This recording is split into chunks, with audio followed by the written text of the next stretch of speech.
Hello everyone, ইআই যুগে আমি কি এই যুগ শুধু প্রযুক্তির না, এই যুগ সিদ্ধান্তের। ইআই আসেনি মানুষকে ছোট করতে, ইআই এসেছে মানুষের শক্তিকে বিস্তৃত করতে।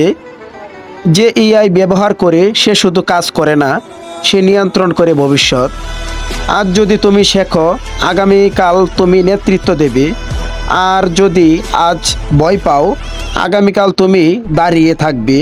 ইআই ক্লান্ত হয় না, কিন্তু মানুষ হার মানলে ইআইও অর্থহীন। মেশিন ভাবতে পারে, কিন্তু স্বপ্ন দেখে মানুষ স্মরণ রেখো। ভবিষ্যৎ তাদের নয় যারা অপেক্ষা করে, ভবিষ্যৎ তাদের যারা আজ প্রস্তুত হয়। আমি শুধু ব্যবহারকারী হব না, আমি হব ইআই যুগের স্থপতি।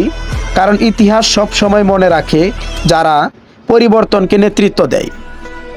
এতক্ষণ যেই মোটিভেশনাল বক্তব্যটি দিলাম, আমরা আগামী দিনে কিছু করতে চাই, প্রযুক্তিকে নিয়ে, হিউম্যানিটি নিয়ে কাজ করতে চাই। আপনারা যারা প্রযুক্তির সাথে ইনভলভ তারা অনেক ভালো করতেছেন। আপনারা জেনে রাখবেন, আপনি যদি প্রযুক্তির সাথে আজকে আপডেট না হন, সিস্টেম আপনাকে হ্যাং করে দেবে। তাহলে প্রযুক্তির সাথে, সময়ের সাথে তাল মিলিয়ে আমাদেরকে চলতে হবে। তাহলে আমরা অবশ্যই একদিন গেইনার উইনার থাকব এবং সারা পৃথিবীকে লিড দিতে পারবো, পরিবারকে নেতৃত্ব দিতে পারবো। প্রত্যেকের জন্য আমার জায়গা থেকে শুভকামনা।